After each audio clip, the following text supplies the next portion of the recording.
வணக்கம் ஃப்ரெண்ட்ஸ். "சிறுகடிக்க சீரியல்ல இன்னும் எபிசோட்ல என்ன நடக்குதுன்னு பார்க்கலாம் வாங்க. ரோஹிணி ஷோரூமுக்கு வந்திருக்கா. மனோஜ் ரொம்பவே கோவப்படுறாரு. ரோஹிணி எக்ஸ்பிளைன் பண்ணிட்டு இருக்காங்க. உங்க அம்மாவுக்கும் அப்பாவுக்கும் சண்டை வந்தா அவங்க பேசாமலே இருந்துருவாங்களா? நம்ம வீட்ல இருக்க எல்லா கப்பல்ஸ்குள்ளயும் சண்டை வரதான் செய்யுது. ஆனா அவங்க பேசிக்காமையா இருக்காங்க? நீ மட்டும் ஏன் மனோஜ் இப்படி இருக்க? ஹஸ்பண்ட் அண்ட் ஒய்ஃப் ரிலேஷன்ஷிப் எப்படி இருக்கணும் தெரியுமா? எப்படி வாழணும்னு மத்தவங்க டிசிஷன் எடுக்கக்கூடாது மனோஜ். அந்த முடிவு நம்ம கையில தான் இருக்கு.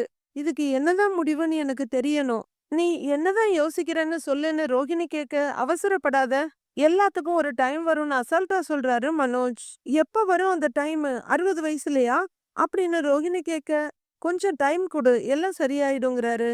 இப்படி நம்பி வெயிட் பண்ணிட்டு இருந்தா நம்ம பெர்மனண்டா பிரிஞ்சிடுவோம். இல்லனாலும் நம்மள பிரிக்கிறதுக்கு எல்லா வேலையும் நடந்துகிட்டே தான் இருக்கு. அப்படின்னு ரோகிணி சொல்ல, என்னது அப்படின்னு புரியாம கேக்குறாரு மனோஜ். அது உனக்கு சொன்னாலும் புரிய போறதில்ல, விடு. அப்படின்னு சலிச்சுக்கிற ரோகிணி, நாம பேசிக்காமலே இருந்தா ஒரு நாள் பிரிஞ்சிருவோம். அது உனக்கு ஓகேவான்னு ரோகிணி கேட்க, ஏன் இப்படிலாம் பேசுற? அப்படின்னு மனோஜ் கேட்க கோவமாகற ரோகிணி, வேற என்ன பேச சொல்ற? அந்த வீட்ல எனக்குன்னு எந்த மரியாதையும் இல்ல. அந்த மீனாவும் ஸ்ருதியும் என்ன கிண்டல் பண்ணி சிரிக்கிறாங்க. உன் அம்மா என்ன திட்டிக்கிட்டே இருக்காங்க. எல்லார் முன்னாடி உட்கார்ந்து சாப்பிட கூட விடுறதில்ல.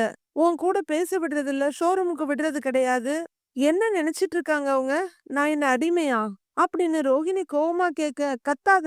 நீ சொன்ன பொய்யால தான் இவ்வளவும். அப்படின்னு மனோஜ் சொல்ல, திரும்ப திரும்ப அதையே சொல்லாத மனோஜ். நான் பொய் சொன்னதுக்கு காரணம் உங்க அம்மாவோட பேராசை. அதனால தான் பொய் சொன்னேங்கிறாங்க ரோஹிணி. சரி, அப்ப என்கிட்ட எதுக்கு பொய் சொன்ன? அப்படின்னு மனோஜ் ஒரு கொக்கிய போட்டுட, ரோஹிணி கிட்ட பதிலே இல்ல.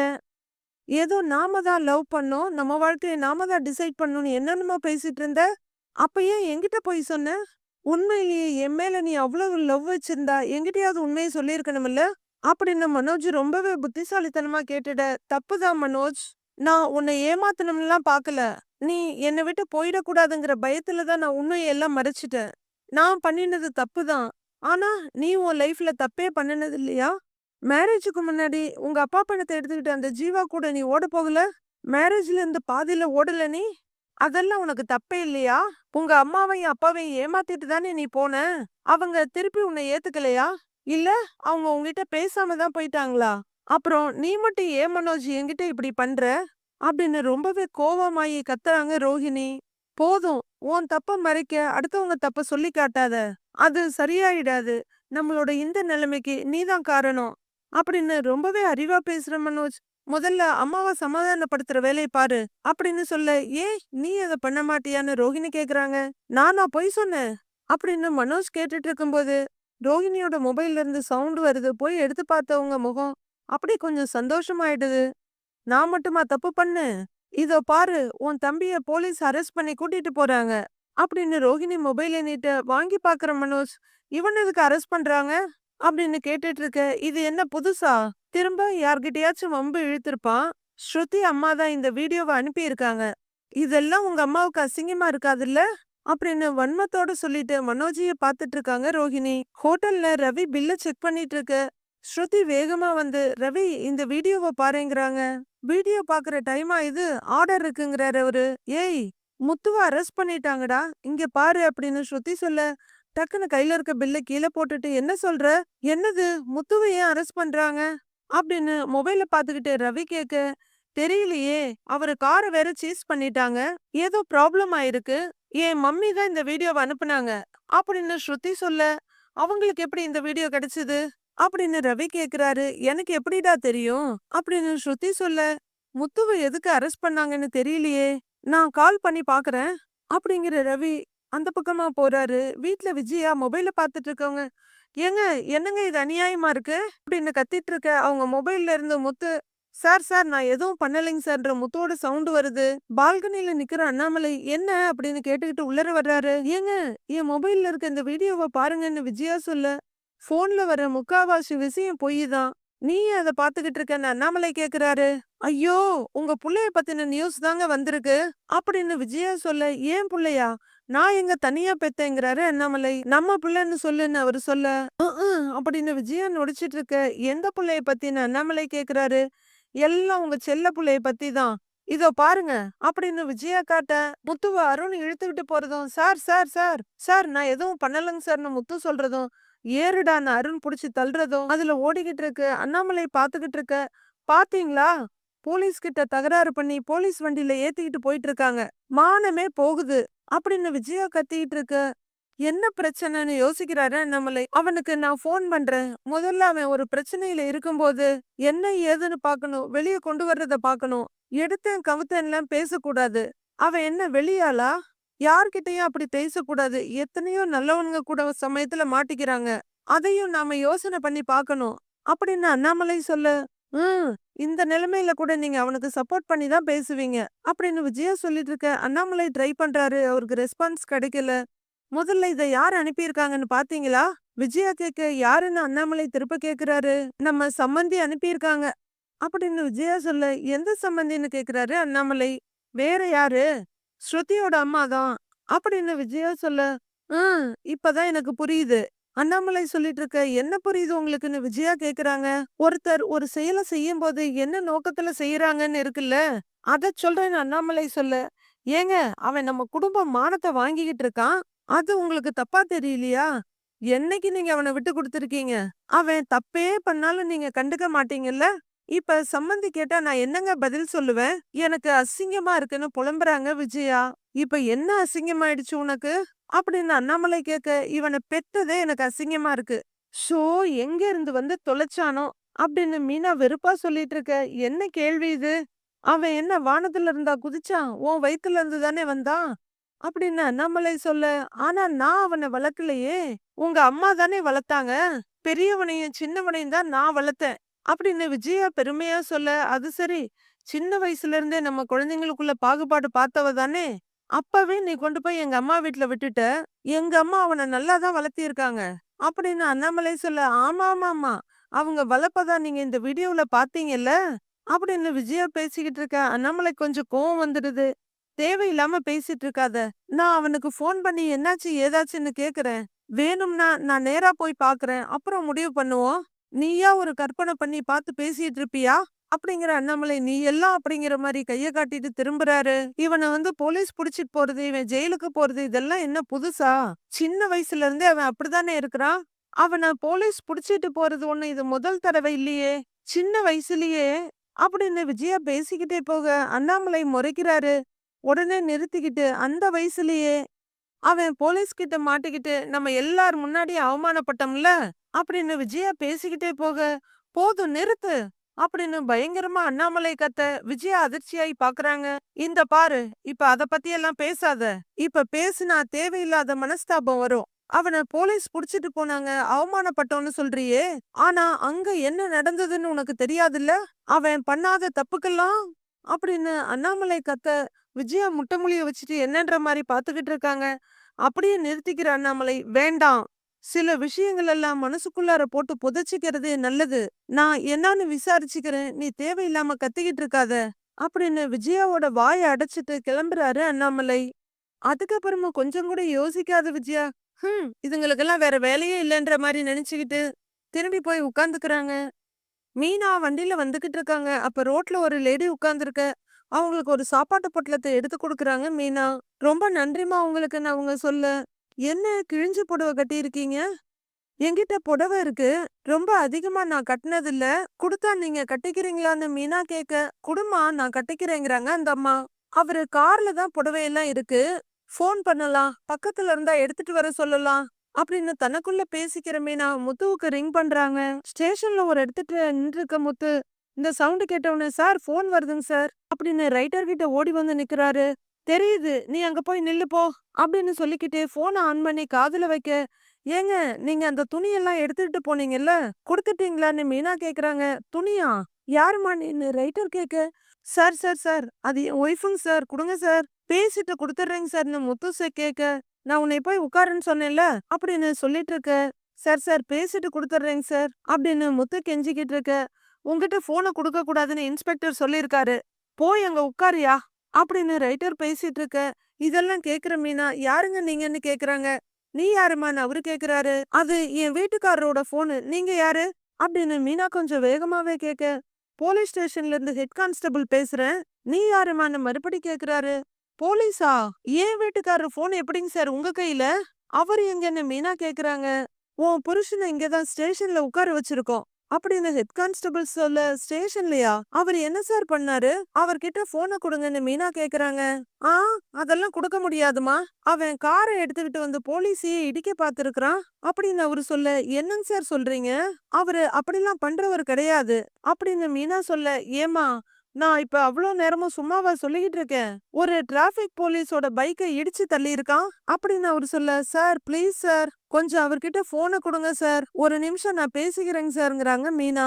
அப்படியெல்லாம் கொடுக்க முடியாதுமா, இன்ஸ்பெக்டர் திட்டுவாரு.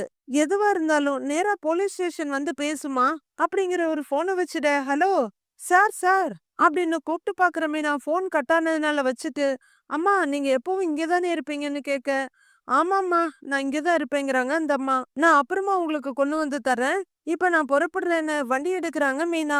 முத்து போலீஸ் ஸ்டேஷன்லயே ஒரு ஓரமா நின்னுட்டு இருக்க. இன்ஸ்பெக்டரும் ஒரு கான்ஸ்டபிளும் வர்றாங்க. வேகமா ஓடி போய் அவர் முன்னாடி நிக்கிற முத்து, சார் சார் சார் சார், நான் நிஜமாவே எந்த தப்பும் பண்ணலைங்க சார், என்ன நம்புங்கங்க சார்னு முத்து சொல்ல, நான் உன்னை அங்கதானே உட்கார சொன்னேங்கிறாரு அவரு. சார் நான் தப்பே பண்ணலங்க சார்னு முத்து சொல்ல, யோ போலீஸ்காரன் பைக்க நீ இடிச்சிருக்கிற, அது தப்பு இல்லையா உனக்குன்னு அவரு கேட்க, அது தெரியாம நடந்ததுங்க சார் அப்படின்னு முத்து சொல்றாரு. அருணுக்கும் உனக்கும் ஏற்கனவே பிரச்சனை எல்லாம் நடந்திருக்குன்னு எனக்கு தெரியும். அந்த விரோதத்தை மனசுல வச்சுக்கிட்டு கார் எடுத்துட்டு வந்து இடிச்சிருக்கிற, அவன் மேல உள்ள கோவத்துல தானே இப்படி பண்ணினேன்னு இன்ஸ்பெக்டர் கேட்க, சார் போலீஸோட பைக்கை இடிக்கிற அளவுக்கு நான் ஒன்னும் முட்டாள் கிடையாதுங்க சார். நிஜமாவே என் கார்ல பிரேக் பிடிக்கலைங்க சார். எதிரில வேற ஸ்கூல் பசங்களை ஏத்திக்கிட்டு ஆட்டோ வந்ததுங்க சார். அது மேல போய் இடிச்சிடக்கூடாதுன்னு தான் ரைட்டு திருப்புனேங்க சார். அப்ப அவர் வண்டியில இடிச்சிருச்சுங்க சார். நான் இறங்குனதுக்கு அப்புறம் தான் தெரியும் அது அவரோட வண்டி தான்னு. இதுதாங்க சார் உண்மை. இதை ஏங்க சார் யாருமே புரிஞ்சுக்க மாட்டேங்கிறீங்க அப்படின்னு முத்து இன்ஸ்பெக்டர் கிட்ட கேட்டுட்டு இருக்க. எழுந்து வர ஹெட் கான்ஸ்டபிள், யோ என்னய்யா ஐயா கிட்டயே எதிர்த்து பேசிட்டு இருக்கிற? உனக்கு அவ்வளவு திமிராயி போச்சா? ஒரு போலீஸ்காரன் வண்டியை இடிச்சிருக்கிற, அருண் பக்கத்துல இருந்தா அவரையும் கொன்றுப்பல்ல நீ அப்படின்னு அவரு கேட்க, சார் ஐயோ அப்படியெல்லாம் ஒண்ணும் இல்லைங்க சார் அப்படின்னு முத்து சொல்லிக்கிட்டு இருக்க. சார் இவனெல்லாம் சும்மா விடக்கூடாதுங்க சார், போலீஸ் கிட்டயே வேலையை காட்டுறான். இப்படியே விட்டா போறவன் வர்றவன் எல்லாம் நம்ம வண்டியை இடிச்சு தள்ளிட்டு போயிருவான். அப்புறம் போலீஸ்க்கு என்ன மரியாதை இருக்குன்னு அவரு கேட்டுட்டு இருக்காரு. சார் சத்தியமா சொல்றேங்க சார், போலீஸ் இடிச்சிட்டு நான் ஏங்க சார் வம்ப தேடி போறேன்? தெரியாம நடந்ததுதாங்க சார் அப்படின்னு முத்து சொல்ல, டேய் இடிச்சிட்டு கேட்டா பிரேக் இல்ல அது இல்ல இது இல்லன்னு கதையா சொல்ற? அத நாங்க நம்பணுமா? கார் ஓட்டுறதுனால தானே உனக்கு இவ்வளவு திமிரு. உன் லைசன்ஸ நான் கேன்சல் பண்றேன் அப்படின்னு இன்ஸ்பெக்டர் சொல்லிட்டு இருக்க. சார் சார் சார்னு கெஞ்சிட்டு இருக்காரு முத்து. அப்போ அருண் அங்க வர்றாரு. சார் அப்படியெல்லாம் பண்ணாதீங்க சார், என் பொழப்பே கார் ஓட்டுறதுதாங்க சார், அப்படியெல்லாம் பண்ணிடாதீங்க சார்னு முத்து கெஞ்சிக்கிட்டு இருக்காரு. அருண் நீ சொல்லு இவனை என்ன பண்ணலாம் அப்படின்னு இன்ஸ்பெக்டர் கேட்க, சும்மாவே ஆடுற சாமி கால்ல சலங்கைய கட்டி விட்ட மாதிரி. அருண் கிட்ட டெசிஷன் கேட்க, அதான் சொல்லிட்டீங்க இல்லைங்க சார், லைசன்ஸை கேன்சல் பண்ணிடலான்னு. பண்ணிருங்கிறாரு அருண். சார் இவர் என் மேல இருக்க கோவத்துல அப்படி சொல்லிட்டு இருக்காருங்க சார். என் வாழ்வாதாரமே அந்த கார் தாங்க சார், அந்த மாதிரி எதுவும் பண்ணிடாதீங்கங்க சார், நான் குடும்பஸ்தங்க சார்ங்கிறாரு முத்து. காரை எடுத்துட்டு வந்து இடிக்கும் போது தெரியலையா நீ குடும்பஸ்தன்னு? பேசாம உட்காரியா போயா அப்படிங்கிற இன்ஸ்பெக்டர், நான் ஏசி ஆபீஸ் போறேன், அவன் காரை கொடுக்காதீங்க அப்படின்னு சொல்லிக்கிட்டு போய்கிட்டே இருக்க. ஓகேங்க சார்ங்கிறாரு அருண். இவரு பின்னாடியே ஓ சார் சார் சார்னு கெஞ்சிட்டு போக, லெஃப்ட் ஹேண்ட முத்துவோட நெஞ்சில வச்சு பின்னாடி தள்ளி விடுறாரு அருண். முத்து அமைதியா அருணை பார்த்துட்டு இருக்கா.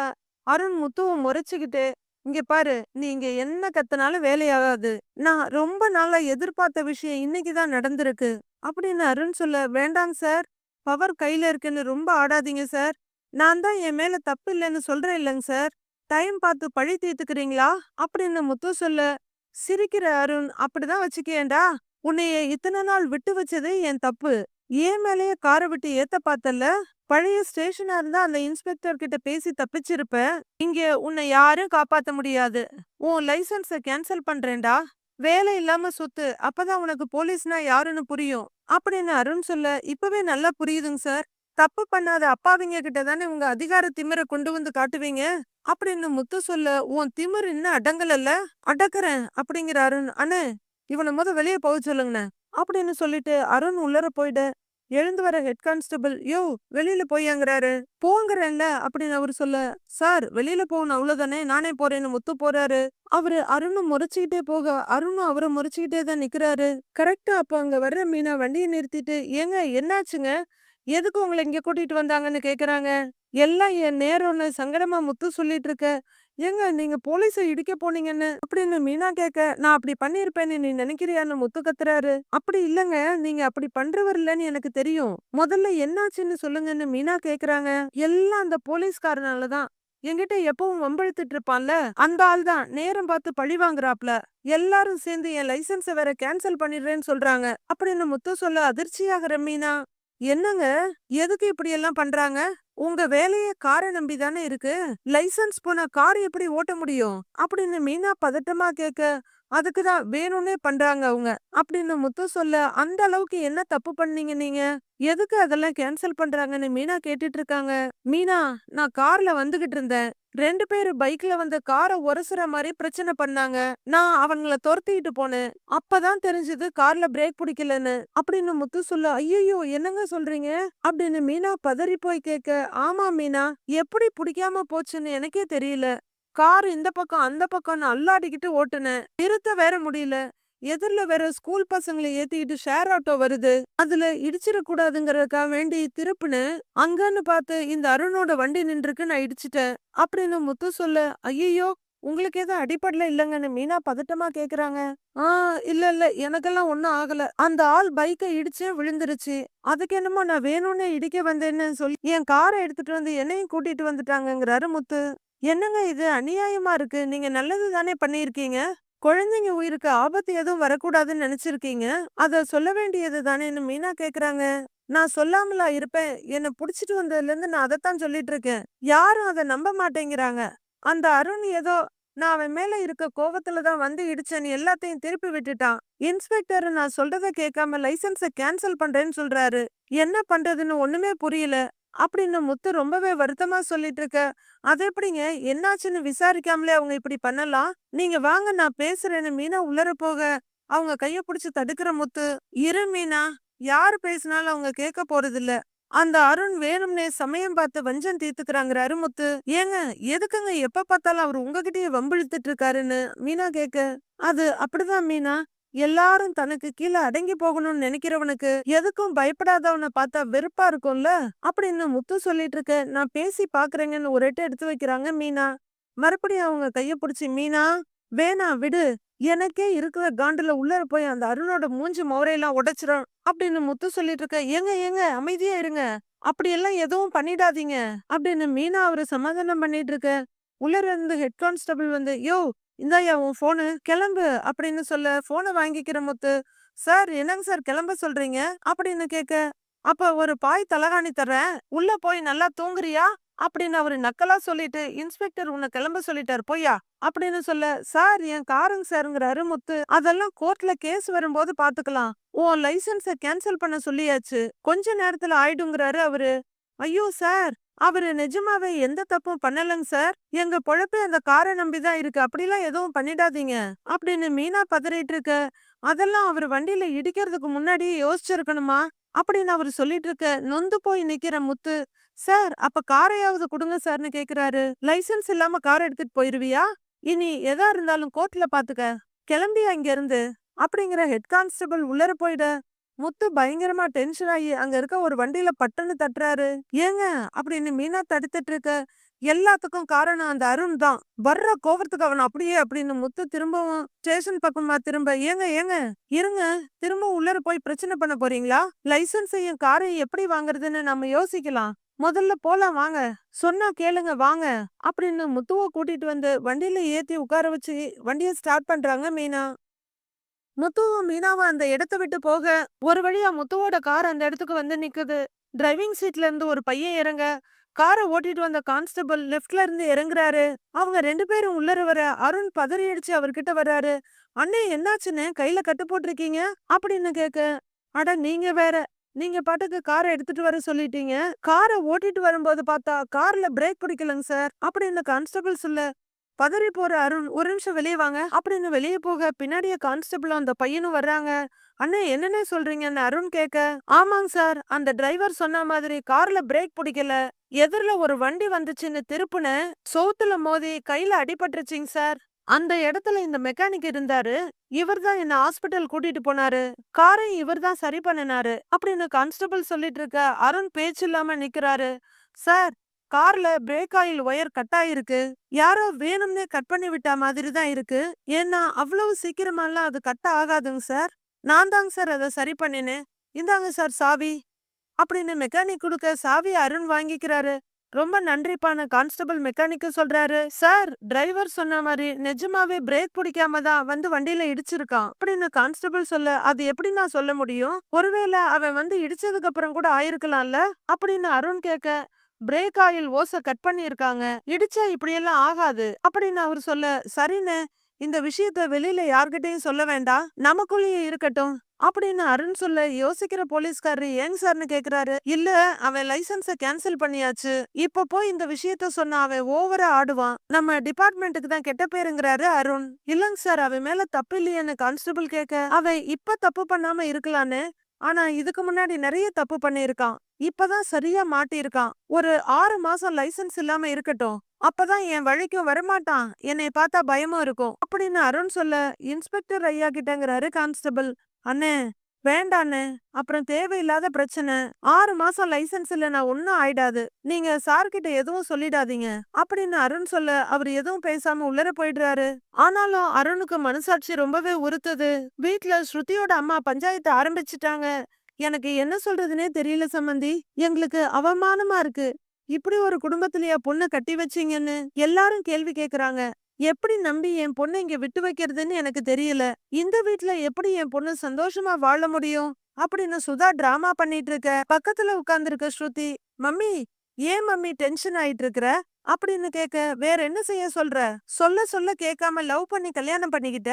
மாப்பிள்ள நல்லவர் தான், ஆனா இந்த வீட்ல இருக்க சில பேர் நல்லவங்க இல்லையே. இந்த வீட்ல நீ எப்படி நல்லா வாழ முடியும்? இன்னைக்கு எனக்கு ஒரு முடிவு தெரிஞ்சாகணும் சம்மந்தி அப்படின்னு சுதா சொல்லிக்கிட்டு இருக்க. எல்லாரும் அமைதியா இருக்காங்க. அப்ப சரியா முத்து வந்து ஸ்லிப்பரை கழட்டிட்டு இருக்க. டேய், இன்னும் எவ்வளவு தாண்டா எங்களை அவமானப்படுத்துவ? உன்னால இந்த வீட்டோட மானம் மரியாதை எல்லாம் போகுது. என்ன வேலை பண்ணி வச்சிருக்கன்னு விஜயா கத்துறாங்க. டேய், கார்லயே தண்ணி அடிச்சிட்டு சுத்துறியா அப்படின்னு மனோஜ் கேட்க, பின்ன வேற என்ன பண்ணிட்டு போயிருப்பான்? நல்லா குடிக்க வேண்டியது, எங்கேயாவது போய் வம்பிழுக்க வேண்டியது. டேய், உன்னால தாண்டா இந்த வீட்ல பிரச்சனையே வந்துகிட்டு இருக்கு. உனக்கு ஏத்த மாதிரியே ஒரு பொண்டாட்டி வந்து சேர்ந்திருக்கா. நீ எப்ப தப்பு பண்ணாலும் அவ தலையில தூக்கி வச்சு கொண்டாடுவா அப்படின்னு விஜயா கொஞ்சம் கூட இங்கிதமே இல்லாம வெந்த புண்ணுல வேலை பாய்ச்சிட்டு இருக்காங்க. விஜயா, ஏன் கத்திக்கிட்டு இருக்க? என்னாச்சுன்னு அவங்கிட்டயே கேப்போம் அப்படின்னு அண்ணாமலை சொல்ல, சம்மந்தி நான் ஒண்ணு இங்க நடக்கிற விசாரணைய பார்க்க வரல. உங்க பையன்கிட்ட நீங்க அப்புறமா பேசிக்கோங்க. ஏன் முன்னாடி கேள்வி கேக்குற மாதிரி கேப்பீங்க, அப்புறம் அதை கண்டுக்காம விட்டுருவீங்க அப்படின்னு சுதா பேச, ஆன்ட்டி எங்க அப்பா கிட்ட கொஞ்சம் மரியாதையா பேசுங்க அப்படின்னு ரவி சொல்ல, மாப்ள நான் கொடுக்க வேண்டிய மரியாதையை கொடுத்துக்கிட்டு தான் இருக்கேன். உங்க அண்ணனால எங்க மரியாதை தான் போகுது அப்படின்னு சுதா சொல்ல, இருங்கம்மா ஏதோ நடந்திருக்கு, பேசி தானே முடிவெடுக்க முடியும் அப்படின்னு அண்ணாமலை சொல்ல, அதெல்லாம் நீங்க எடுத்துக்கோங்க சம்பந்தி, எனக்கு ஒரு முடிவை சொல்லுங்க அப்படின்னு சுதா மிரட்டலா கேட்க, என்ன சொல்லணும்னு அண்ணாமலை மிரட்டலா கேக்குறாரு. இப்படி ஒரு வீட்ல என் பொண்ணு அவமானப்பட்டு வாழ வேண்டிய அவசியம் இல்ல. உங்க பையன் ஊரடெல்லாம் போய் ரவுடித்தனம் பண்ணுவாரு, அது டிவி நியூஸ்ல வரும். எங்களால அதெல்லாம் பாத்துக்கிட்டு சும்மா இருக்க முடியாதுங்கிறாங்க சுதா. ஏங்க என்னங்க பேசிக்கிட்டு இருக்கீங்க? என்ன நடந்துச்சுன்னே தெரியாம நீங்க பாட்டுக்கு பேசிட்டு இருக்கீங்கன்னு மீனா கத்த, ஏய் என்னடி சம்மந்திக்கிட்டே இப்படி சத்தம் போட்டு பேசுற அப்படின்னு விஜயா கேக்க, இவங்க அவரை பத்தி கண்டதையும் பேசும்போது கேட்டுட்டு சும்மா இருக்கணுமா அத்த அப்படின்னு மீனா கத்த. எல்லாருமே அதிர்ச்சியா பாக்குறாங்க. மாமா, நீங்க தப்பா எடுத்துக்காதீங்க. நாங்களே பல பிரச்சனையில இருக்கோம். செய்யாத தப்புக்கு இவர் தண்டனை அனுபவிச்சிட்டு இருக்காரு அப்படின்னு மீனா ரொம்பவே வருத்தமா சொல்ல, சுதாவை தவிர எல்லாரும் என்னங்கிற மாதிரி பாக்குறாங்க. மீதி என்ன நடக்குதுன்னு நாளைக்கு பார்க்கலாம் ஃப்ரெண்ட்ஸ்.